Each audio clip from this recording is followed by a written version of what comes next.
Lectura del libro de los Hechos de los Apóstoles. En aquellos días Pedro se puso en pie en medio de los hermanos. Había reunidas unas 120 personas y dijo: Hermanos, tenía que cumplirse lo que el Espíritu Santo, por boca de David, había predicho en la Escritura acerca de Judas, el que hizo de guía de los que arrestaron a Jesús, pues era de nuestro grupo, y le cupo en suerte compartir este ministerio. Y es que en el libro de los Salmos está escrito: que su morada quede desierta y que nadie habite en ella, y también que su cargo lo ocupe otro.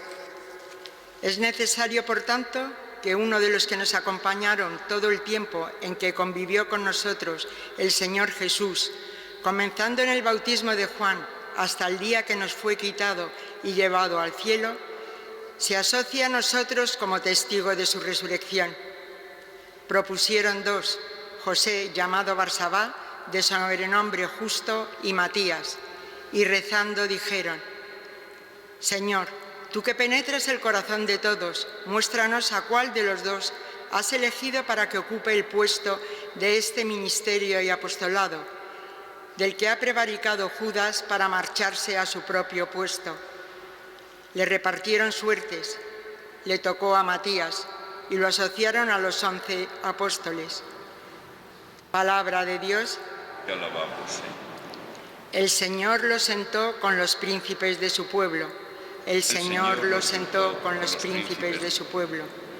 Alabad, siervos del Señor, alabad el nombre del Señor.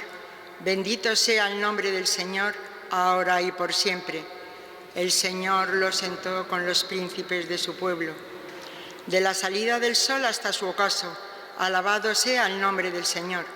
El Señor se eleva sobre todos los pueblos, su gloria sobre los cielos. El Señor lo sentó con los príncipes de su pueblo. ¿Quién como el Señor, Dios nuestro, que habita en las alturas y se abaja para mirar al cielo y a la tierra? El Señor lo sentó con los príncipes de su pueblo. Levanta del polvo al desvalido, alza de la basura al pobre, para sentarlo con los príncipes de su pueblo. El Señor lo sentó con los príncipes de su pueblo.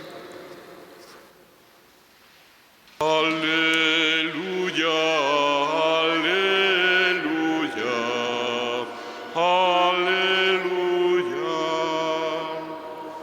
Yo os he elegido del mundo, dice el Señor, para que vayáis y deis fruto y vuestro fruto permanezca.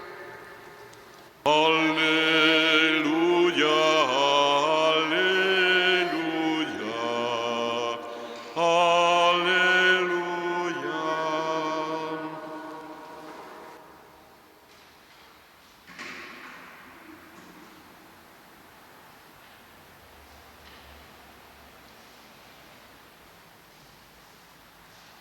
El Señor esté con vosotros.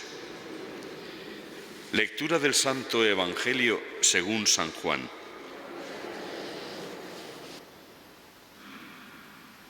En aquel tiempo dijo Jesús a sus discípulos: Como el Padre me ha amado, así os he amado yo. Permaneced en mi amor. Si guardáis mis mandamientos, permaneceréis en mi amor. Lo mismo que yo he guardado los mandamientos de mi Padre y permanezco en su amor. Os he hablado de esto para que mi alegría esté en vosotros y vuestra alegría llegue a plenitud. Este es mi mandamiento, que os améis unos a otros como yo os he amado. Nadie tiene amor más grande que el que da la vida por sus amigos. Vosotros sois mis amigos si hacéis lo que yo os mando. Ya no os llamo siervos, porque el siervo no sabe lo que hace su señor. A vosotros os llamo amigos, porque todo lo que he oído a mi Padre os lo he dado a conocer. No sois vosotros los que me habéis elegido, soy yo quien os he elegido y os he destinado para que vayáis y deis fruto, y vuestro fruto permanezca, de modo que lo que pidáis al Padre en mi nombre os lo dé. Esto os mando, que os améis unos a otros. Palabra del Señor.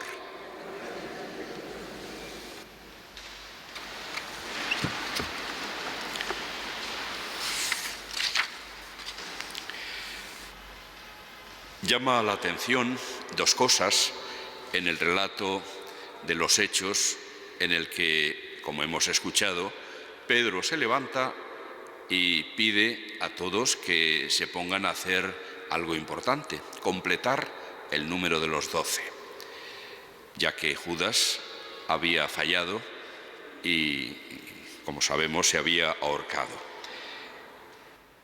Este es uno de los puntos que llama la atención. ¿Por qué tenían que completar el número de 12? ¿No daba igual que hubieran seguido siendo 11 en adelante? Y la otra cosa que llama la atención es el interés en que sea alguien que había estado con ellos, siguiendo a Jesús, desde el bautismo de Juan hasta la ascensión. ¿Por qué el número 12 es importante? Empecemos por decir que en todo el Oriente, en aquella época, el número 12 aparece como muy importante. Se usa mucho para cosas de importancia, posiblemente porque en 12 meses se había dividido el tiempo del año. De cualquier manera, aparece a lo largo de toda la Sagrada Escritura el número 12 presente en muchas ocasiones. Quizá la más importante es el número de los hijos de Jacob, que van a dar lugar a las 12 tribus de Israel. Considerarán que todo el pueblo de Dios está formado por los descendientes de esas 12 tribus de Israel, es decir, de los 12 hijos de Jacob. De hecho, Jesús mismo le da importancia. Él es el que, por propia iniciativa, elige a 12 de entre los que le seguían, de entre los discípulos, para nombrarlos apóstoles.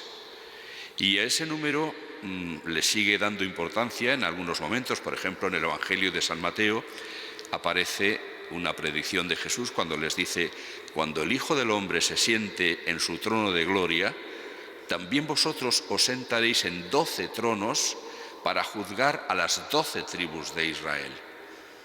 Él mismo pone en relación los 12 apóstoles que juzgarán al mundo con las 12 tribus de Israel. Puesto que sabemos que Jesús quiso fundar algo nuevo, cuando elige a Pedro y le pone el nombre de Pedro, le dice: sobre esta piedra edificaré mi iglesia. Jesús se propone edificar una iglesia sobre el cimiento que es Pedro, pero no solo Pedro, también los 12. De esta manera, pues parece que Jesús lo que quiere es sustituir las antiguas tribus de Israel por los 12 apóstoles. De hecho, en el libro del Apocalipsis aparecerá, cuando describe la ciudad santa que desciende como una novia engalanada del cielo, describe esta ciudad santa como apoyada sobre 12 basamentos, 12 cimientos, cada uno de los cuales tenía el nombre de uno de los apóstoles. Son ellos los cimientos del edificio que Jesús construye, que es lo que conocemos como la Iglesia de Jesucristo. O sea, nosotros estamos fundados sobre ese fundamento de los apóstoles. Tiene, por lo tanto, una importancia que Jesús mismo le daba, y por esta razón ellos se dan cuenta de que tenía que ser el número de los apóstoles lo que Jesús había querido, 12. Y por esta razón llevan a cabo esta elección. Pero una elección que no van a hacer ellos. De hecho, ponen unas condiciones ellos. Tiene que ser alguien que nos haya acompañado desde el bautismo hasta la ascensión. Alguien que haya sido, por lo tanto, testigo visual y directo de los hechos de los que después tendría que dar cuenta ante el mundo. Y ellos, entre los candidatos, eligen dos posibles. No solamente tenían en cuenta eso, que habían sido testigos, sino, por lo visto, también su calidad de comportamiento. De hecho, uno de los dos se llamaba José, llamado Barsabá, o sea, el hijo de Sabá, y tenía como sobrenombre Justo, Es decir, era alguien a quien llamaban justo precisamente porque lo consideraban como tal, como alguien de calidad, de comportamiento. Y Matías, pues seguro que igual, pero al final ellos no quieren hacer la elección. Sabe que la elección es de Jesús. Es Jesús quien les había llamado a todos y cada uno de ellos por su nombre. Y como hemos escuchado ahora mismo, en la sobremesa de la última cena, Jesús lo vuelve a afirmar: no me habéis elegido vosotros a mí, sino que yo os he elegido a vosotros y os he destinado para que vayáis y deis fruto, y vuestro fruto dure. Por lo tanto, le dejan al Señor la elección entre estos dos, ¿cuál? Y lo echan a suertes, y el resultado, por la providencia de Dios, lo aceptan como una elección del mismísimo Señor. Así que Matías entra a formar parte del grupo de los 12 en adelante. El hecho de que tenía que haber sido testigo de todos los acontecimientos tiene también una importancia enorme. Nos damos cuenta de que los apóstoles eran conscientes de la responsabilidad que tenían ante el mundo de dar testimonio de algo de lo que ellos habían sido testigos directos. Es decir, eran conscientes de que había que anunciar la verdad que ellos habían conocido. No bastaba siquiera para ese puesto alguien a quien ellos hubieran instruido y que de oído hubiera aprendido las cosas sobre Jesús. No, ese no valía. Tenía que ser un testigo directo, porque ese testimonio era el que iba a prevalecer y a valer en medio del mundo. Nos damos cuenta así como desde el primer momento no pretenden de ninguna manera esa primera iglesia, esos primeros apóstoles, engañar al mundo, ni darles cuenta de una leyenda que ellos se inventan, para nada. El deseo de conocer y dar a conocer la verdad es lo que los guía. Una verdad por la que están dispuestos a dar su vida, como la dieron prácticamente todos. Todos terminaron, diríamos, rubricando el testimonio que daban con su sangre. No se volvieron atrás porque sabían que era la verdad. Y todo esto para nosotros es precioso, porque es una garantía de que no estamos creyendo cuentos chinos ni leyendas. Aparte de que todo esto ha sido rubricado también por el testimonio de Dios con los milagros que han seguido ocurriendo y siguen ocurriendo en nuestros días, y por lo tanto tenemos la certeza de que nuestra esperanza en la resurrección final, en el perdón de los pecados, la seguridad de que el camino de auténtico progreso en la vida del ser humano es el del amor a Dios y el amor mutuo, el mandamiento de Cristo, tenemos la garantía de que todo eso es absolutamente verdad, y contra eso no hay nada ni nadie que pueda decir nada. Necesitamos esa certeza, esa garantía de que no estamos en Babia y no estamos fuera de nuestro mundo. En nuestro mundo es donde ha venido Dios y nos ha mostrado el camino del auténtico amor.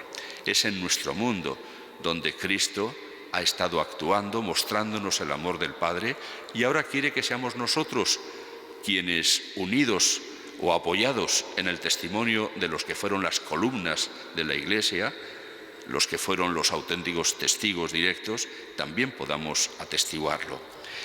Pero no cabe duda de que mejores testigos seremos en la medida en que nuestra relación profunda con el Señor nos familiarice con Él.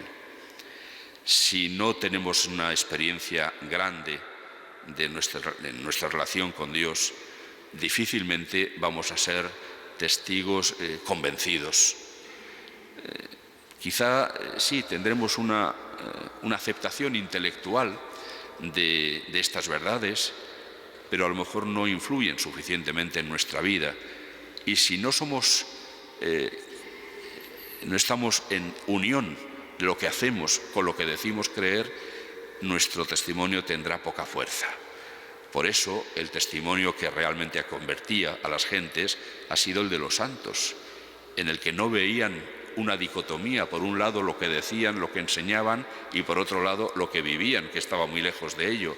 Al revés, En los santos se ha visto siempre la unión de lo que se hace y de lo que se cree, y es ahí donde se descubre al verdadero testigo. Y nuestro mundo necesita testigos cercanos al Señor y testigos que a su vez sean cercanos al mundo, que amen a Dios y amen a los hombres. Por ello, pidamos la intercesión de San Matías para que nosotros, que tampoco estuvimos en el número de los 12 apóstoles del principio, pero sin embargo seamos también elegidos por el Señor para poder dar testimonio de Él en medio de un mundo que lo necesita más que nada, porque sin Jesucristo no hay luz ni esperanza, todo es oscuridad.